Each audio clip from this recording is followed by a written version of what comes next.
ಈಗ ಈ ಲೈಟ್ ಮತ್ತು ಟೈಮ್ ಇದರ ಬಗ್ಗೆ ಹೇಗೆ? ಒಂದು ಬೆಳಕು, ಅದು ಬೆಳಕು ಕೂಡ ವೇಗ ಅಂತ ಹೇಳುವಾಗ ಬೆಳಕಿನ ವೇಗ ಅಂತ, ಸಮಯ ಮತ್ತು ಬೆಳಕು ಹೇಗೆ ವಿಜ್ಞಾನದ ದೃಷ್ಟಿಯಿಂದ? ಯಾಕಂದ್ರೆ ನಿಮ್ಗೆ ಬೆಳಗೋ ತನಕ ನಿಮ್ಗೆ ಟೈಮ್ ಇದೆ ಅಂತ ಕೂಡ ಗೊತ್ತಾಗಲ್ಲ. ಈ ಬೆಳಕು ಅಂದ್ರೆ ಬರೀ ಕಣ್ಣಲ್ಲಿರೋ ಬೆಳಕಲ್ಲ, ಅರಿವಿನ ಬೆಳಕು ಹೌದು. ಆದ್ರೆ ಅರಿವಿನ ಬೆಳಕಿನ ಆ ಒಂದು ಸ್ಪೀಡ್ ನಾವು ಕ್ಯಾಲ್ಕುಲೇಟ್ ಮಾಡಕ್ಕಾಗಿಲ್ಲ. ಈಗ ನೀವು ಕೂತ್ಕೊಂಡು ಉಡುಪಿಗೆ ಹೋಗ್ಬೇಕು ಅಂದ್ರೆ ಹೊಟ್ಟೋಗ್ತೀವಿ, ಅದು ಲೈಟ್ ಗಿಂತ ಫಾಸ್ಟ್, ಗೊತ್ತು ನಮಗದು.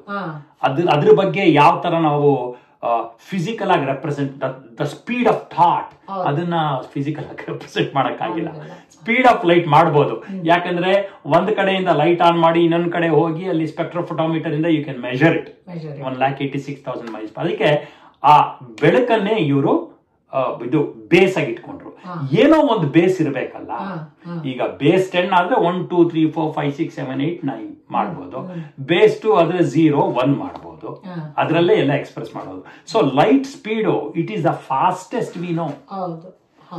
ಇನ್ನೊಂದು ಮಜಾ ಏನಂದ್ರೆ it is straight rectilinear propagation of light. ಅದು ಈ ಲೇಸರ್ಸ್ ಎಲ್ಲ ಹೋದ್ರೆ ಸೂರ್ಯನಿಂದ ಬರುತ್ತೆ, ಬೆಂಡ್ ಆಗತ್ತೆ, ಆದ್ರೂ ಕೂಡ ನೆಟ್ಗೆ ಬರುತ್ತದು.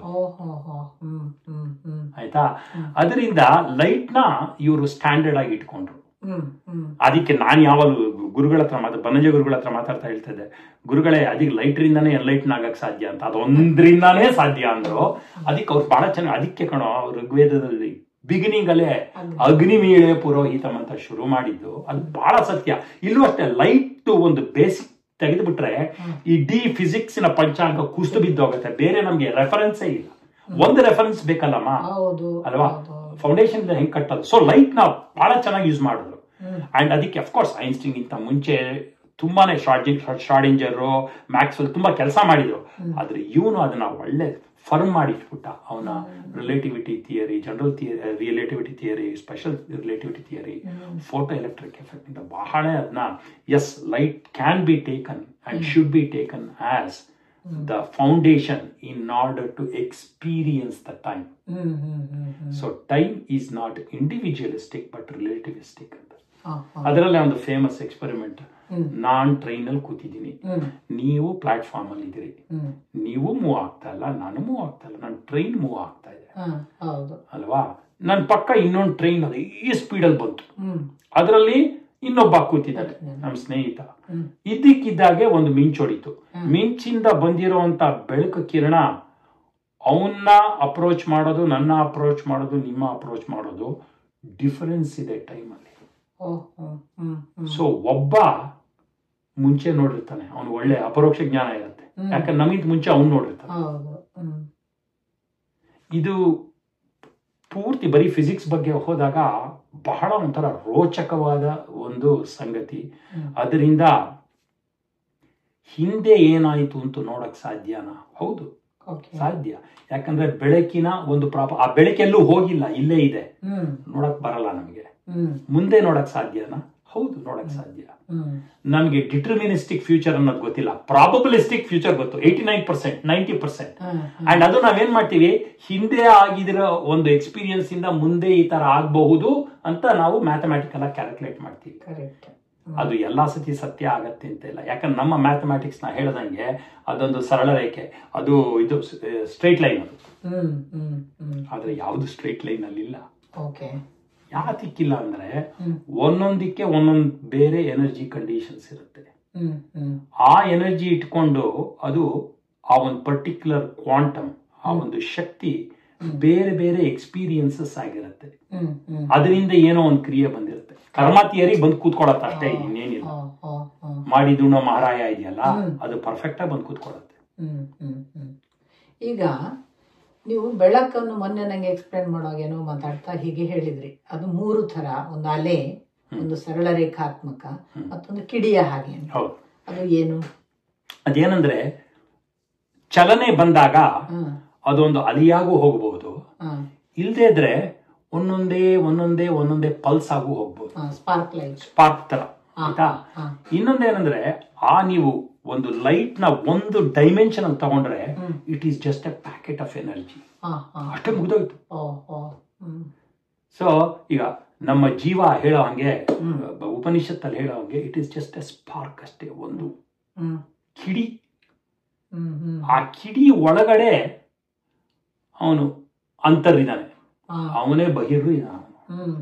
ಅದು 100%. ಯಾಕಂದ್ರೆ energy is present inside and outside. The outside energy can control anything, but that entity which has the same outside energy inside cannot impact the outside energy. ಅವನು ಏನು ಲೇಪನ ಇಲ್ಲದೆ ಇರ್ತಾನ ಆಲ್ ಎನ್ಕಂಪಾಸಿಂಗ್ ಎನರ್ಜಿ. ಅದಕ್ಕೆ ಅಲ್ಲಿ thermodynamics sigma is equal to 0 ಅಂದ್ಬಿಡ್ತಾರೆ. ಯಾಕಂದ್ರೆ ಅವನು ಆಮ್ನಿ ಪ್ರೆಸೆಂಟ್ ಒಂದು, ಇನ್ನೊಂದು ಆಮ್ನಿ ಪೊಟೆಂಟ್ ಅವನು, ಅಂಡ್ ಅಫ್ ಕೋರ್ಸ್ ಆಮ್ನಿಶಿಯಂಟ್, ಅದರಿಂದಾನೇ ಅವನು ಆಮ್ನಿಶಿಯಂಟ್.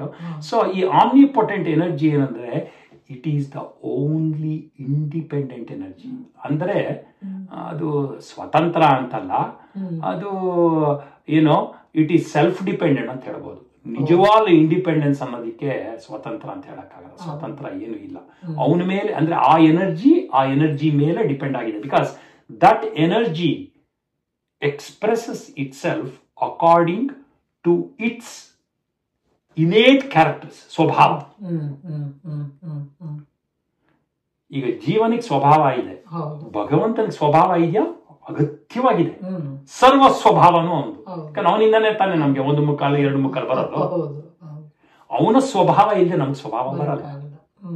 ಅದರಿಂದ ಸೈನ್ಸ್ ನಲ್ಲಿ ಇಲ್ಲದಿರುವಿಕೆನ ಒಪ್ಕೊಳ್ಳಲ್ಲ.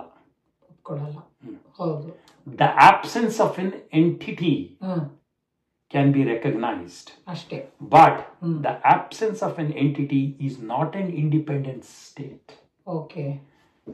The presence of an entity is the only one that can be recognized. ಗೊತ್ತಾಗಬೇಕಾದ್ರೆ ಇರಬೇಕು, ಇಲ್ಲದೆ ಇರೋದನ್ನ ಹೆಂಗ್ ಗೊತ್ತಾಗಕ್ ಸಾಧ್ಯ? ಸೊ ನೀವು ವಿಜ್ಞಾನದಲ್ಲಿ ನೋಡಿದಾಗ ಶೂನ್ಯವಾದ ಅವಲಕ್ಕಿತ್ತು ಬಿಸಾಕ್ಬಿಡ್ತಾರೆ ಫಸ್ಟ್ ಅವರು. ಅದು ಪೂರ್ತಿ ಅನುಭವದ ಮೂಲಕ ಹೋಗ್ತಾರೆ. ನಿನಗೆ ಅನುಭವ ಇಲ್ಲ, ನಿನಗೊಬ್ಬನಿಗೆ ಅಲ್ಲ, ಯಾವ ಅನುಭವ ಇಲ್ಲದಿರುವಿಕೆ ಅನ್ನೋದು ಇರೋದು ಸಾಧ್ಯವೇ ಇಲ್ಲ. ಇಟ್ಸ್ ಆಬ್ಸೆನ್ಸ್ ಅಷ್ಟೇ. Darkness is the absence of light ಅಂತಾರೆ. But darkness itself cannot be an individual entity.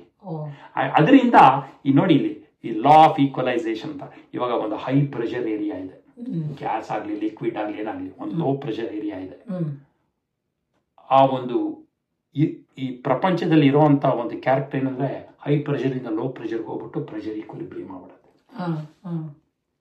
Electricity ಹಂಗೆ ತಾನೆ, ಒಂದು ಹೈಯರ್ ಪೊಟೆನ್ಷಿಯಲ್ ಒಂದು ಲೋ ಪೊಟೆನ್ಷಿಯಲ್, ಆ ಫ್ಲೋ ಆಫ್ ಎಲೆಕ್ಟ್ರಾನ್ಸ್ ಅಲ್ಲಿ ಎನರ್ಜಿ ಕ್ರಿಯೇಟ್ ಆಗುತ್ತೆ, ನಾವು ಅದನ್ನ ಯೂಸ್ ಮಾಡ್ತೀವಿ.